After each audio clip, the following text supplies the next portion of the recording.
Bonjour, YouTube. It's Riche Sheehan. Please like, subscribe, share, and comment on my videos.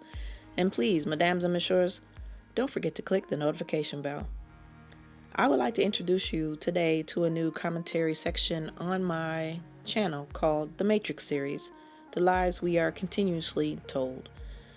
In this edition, we're going to discuss weight, in particular body fat, how our body uses fat, why fat is important, who pays for obesity,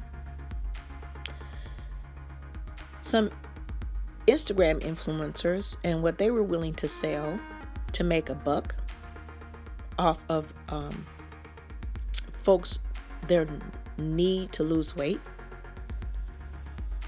Jillian Michaels and her opinion of Lizzo, and an algorithm that I use along with a conclusion. But let's move to my first slide. So during my research, I found articles on the importance of fat and how our body uses it. So the two articles I'm going to use: Why We Need Body Fat, I found on the sciencefriday.com website, and Stored Fat is a Feat of Evolution and Your Body Will Fight to Keep It. I found that on the conversation.com website. Both articles, let me just preface this.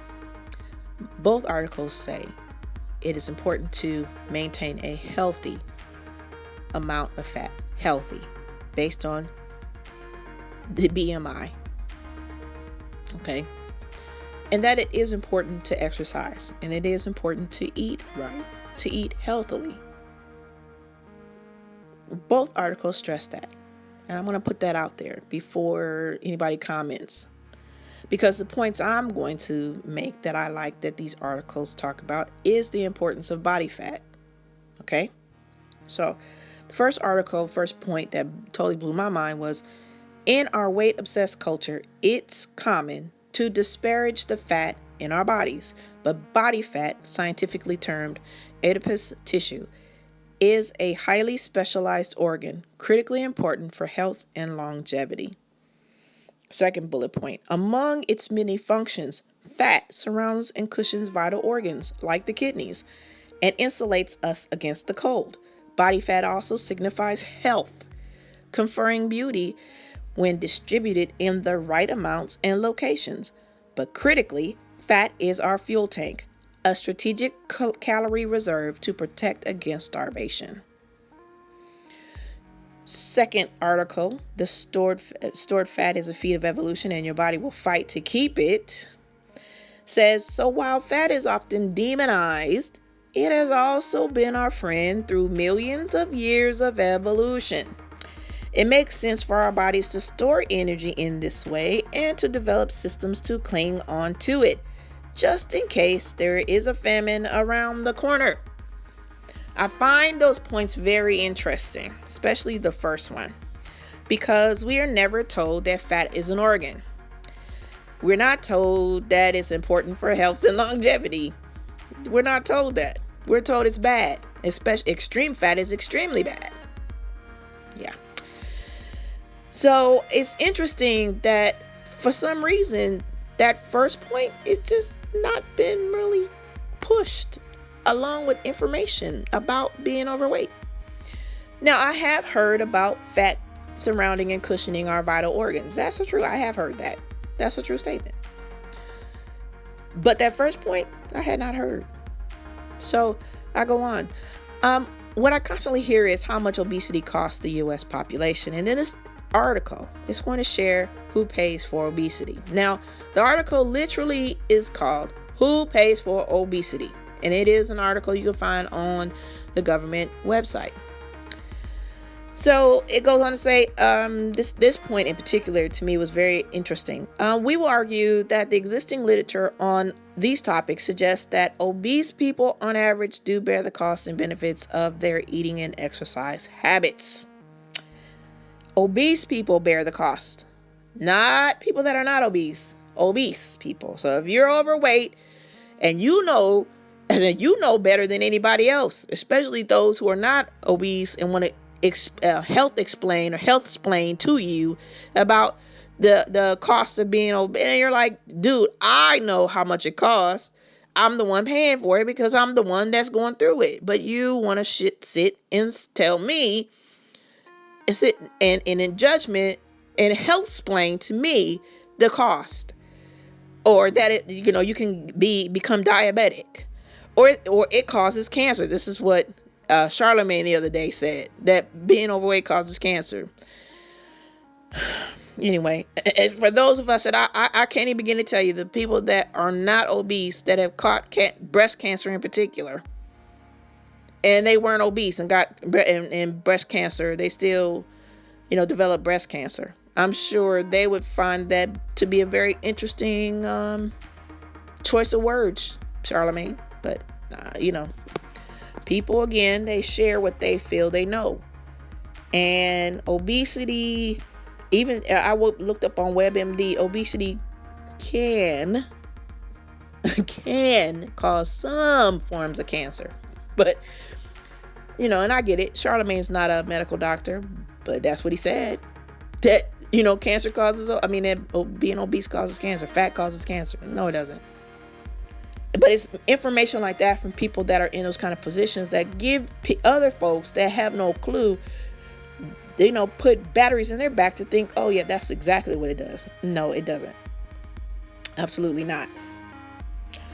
Now, is there any, this also goes on to say, if public policy to reduce obesity is not justified on the grounds of external costs imposed on others, then the remaining potential justification would need to be on the basis of helping people to address problems of ignorance or self-control that lead to obesity. Okay. So here's when you say problems of ignorance, meaning what? What causes fat? Is that the ignorance you're referring to? Because I guarantee people know what causes fat. That's not, at least I do. But I've heard people talk about the cost of obesity and how it weighs on the healthcare system. And I found this piece of information extremely troubling. This is a graph of the most expensive prescriptions per year. The top one and the bottom one are the only two I'm going to talk about. The top one, $2,125,000 per year to treat spinal muscular atrophy. That has nothing to do with obesity. Obesity doesn't cause spinal muscular atrophy. $2,125,000 is spent on one drug per year to treat this condition. Let that sink in, mesdames and messieurs. Let that sink in. The last one is it treats hereditary angioedema, which is a condition that causes swelling in the limbs, face, intestinal tract, and airways. Another thing that does not cause by obesity.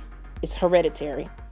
It's not caused by obesity. The cost for that drug per year, $573,820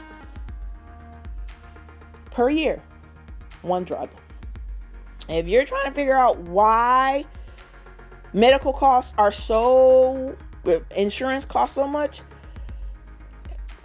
you might want to take a look at the pharmaceutical organizations, the pharmaceutical companies that are charging they're not even charging an arm and a leg. $2,125,000 is more than most people make in a lifetime. That's how much they charge, though, per year for a drug to help with a condition that has nothing to do with obesity. So anytime anybody tells you that obesity is causing the dragging down or causing the escalation of healthcare costs, no, it's not. No.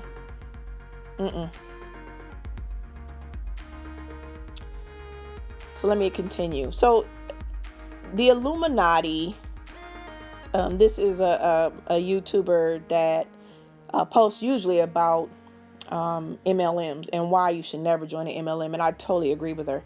But this post on the 9th was about Instagram influencers who had been pranked They were approached to sell a weight loss supplement that contained cyanide.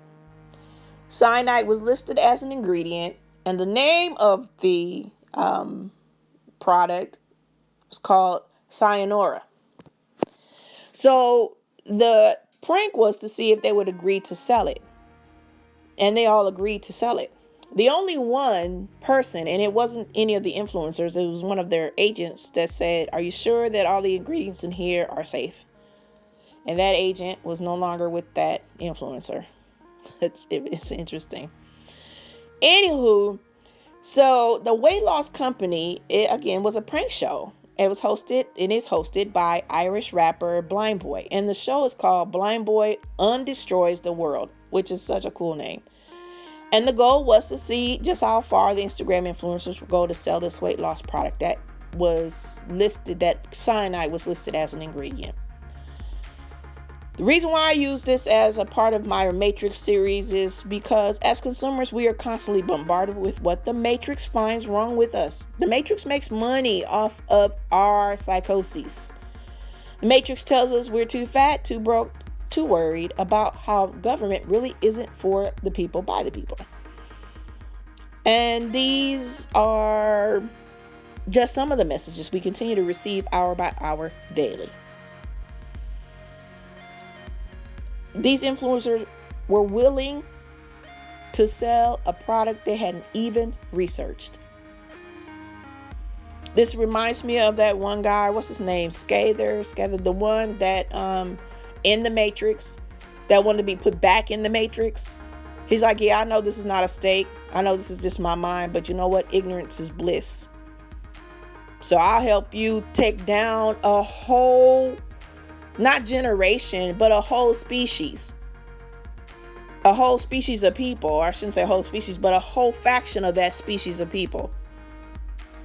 So that you will put me back in the Matrix. So that I can continue to be, because now I've been awoke. I don't like what I see. Put me back.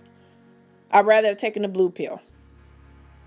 Those influencers are blue pill takers. They would rather be a part of the Matrix. Another blue pill taker, in my opinion, is Jillian Michaels in her health splaining. What I mean by health splaining, I said earlier, anytime someone who is in shape feels the need to come to you and share with you the health reasons why you need to lose weight, they're health splaining. They're acting like you have no idea what you need to do to lose weight. Now, in this particular blue pill taker, she's a personal trainer. She makes money off of, quote unquote, helping people lose weight. To me, she's not qualified to share her information, even though she used to be a person of size. I don't think there's parts of her, in my opinion, she hasn't healed from. That being overweight, I've seen her through the years. She's just said too many horrible things to me, in my opinion. When I look at, when you talk about somebody weight, she uses shame, in my opinion, to motivate people to lose weight. That only toxifies the person more. It does not detox them from the emotional reasons why the people are overweight in the first place, if that's their issue. So to me, she still has pain in her. And she uses that pain in the form of shame to shame people to lose weight. And then she health splains to explain this horrible, the mess that she's spreading by saying, well, this is for your good. I'm just trying to help you. So that's why I'm shaming you, making you feel bad about yourself, because I'm trying to help you. Really? I mean, that's like dating a narcissist who decides that being unfaithful to you is just trying to wake you up. You know, I'm just trying to help you understand. I'm just trying to wake you up. It's like messing around with somebody who beats you. You know, no, this is for your good. I'm trying to help you out. No, you're not helping me out at all. You are sharing your poison. You're spreading it to me. And I deflected in the name of Jesus. You go on about your business, girl, with that mess. I'm not trying to hear that. So anytime anybody wants to give me share a judgment call with me about me from their opinion, oh no, I know that's coming from a place of pain. That don't have nothing to do with me. And that's how I take it, Jillian. So when Lizzo responded the way Lizzo responded, I totally understood that. Now, what I see a lot of people doing is coming at Lizzo. Jillian was just telling the truth. What truth exactly is she telling you? Because that I know, Jillian Michaels has never in her lifetime met Lizzo. So how would she know what her health condition is? Could that be that she's making a judgment call? Which leads me to my next slide. And just FYI, I definitely understand that I just made a judgment call concerning Jillian Michaels. Understand that I understand where my head is at, because I'm getting ready to share with you the Mind Your Business algorithm. And I'm going to tell you right now, when I think about Jillian Michaels, it is not on the Mind Your Business side. It is definitely a matrix thought model. And I have to overcome that. I have to learn this is where she's coming from, and where she's coming from has nothing to do with me. But let me just share the matrix thought model. Now, this is what I use to understand where I'm coming from. So I am sitting in judgment over someone outside of me about their weight or their opinion because I feel I have a right to express my unsolicited opinion. If you answer yes, you're using the matrix thought model. One thing I notice about the matrix is it loves for us to tear each other down. So I got to learn to forgive Sister Michaels and put her in, they say, and put her in your prayers and pray for her. She's coming from, in my opinion, coming from a place of pain. But I don't need to take it personal. That's where I need to be. Then there's the Mind Your Business thought model. I am evaluating every aspect of my life to determine if I am where I want to be instead of being in someone else's cereal bowl. If that answer is yes, you are minding your business. You have taken the red pill and going down the Mind Your Business hole, the Mind Your Business rabbit hole. You are not over here in the blue pill thinking in the matrix. So the Mind Your Business algorithm is what I use to redirect my thought process. Now, the last post or post before last I made was about Stephanie Sue. And I often use the lessons I learned through these YouTube channels. And what I know, it's interesting to me.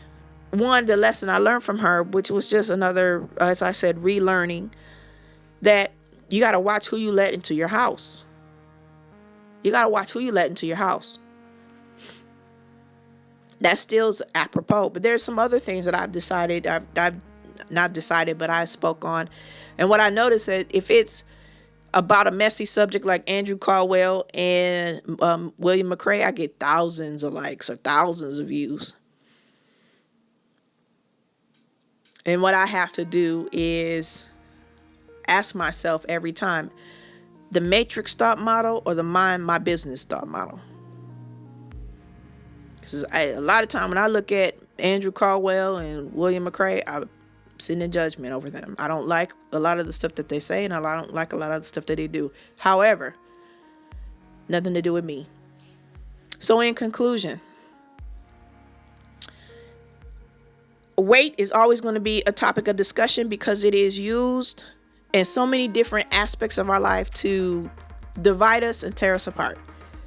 And in my opinion, I think people need to reevaluate their position on weight and their understanding of weight. And before you spout, well, doctors say this and doctors say that, if that doctor is not an endocrinologist, if that doctor is just a family practitioner, I'm sorry, what that person will say will not hold much weight with me. Because most doctors, I've learned, really don't understand how the human body works. And you can say what you want to. This has been my experience. I had one tell me years ago, I had a cough. I went to the doctor to find out why I couldn't get rid of this cough. The doctor told me the reason why I had the cough was because I was fat, and if I had less of me, the cough would go away. I weigh more now than I did then, and I haven't had that cough in years. Do you hear what I'm saying? YouTube. So that's my opinion. That's what my experience has been with doctors. And that's just one. I have way more than that. To the point where I'm like, I don't even like going to doctors unless I absolutely need to, because of their opinions about fat. And that's all they are, their opinions. They're not based on research. I have yet to have a doctor tell me, you know what, you do need fat, but we just need to get less of it on you. The more fat causes this problem, this problem, this problem. They can say all that stuff, but they don't talk about, well, we know we need fat, and this is what why you need fat. You just now, we need to figure out a way to minimize or use up all that energy. Not minimize, but use the energy so that you're at a healthy body weight. Healthy body weight. That's the goal. Healthy body weight. But not beating people up because they're overweight. See, no. Healthy body weight. Not beating you up because you're overweight. Not having negative things to say to you because you're overweight. Not sitting there in judgment over you because you're overweight. See, that's the matrix. The matrix model wants you to stay stuck.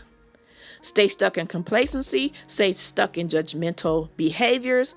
Stay stuck where you're at.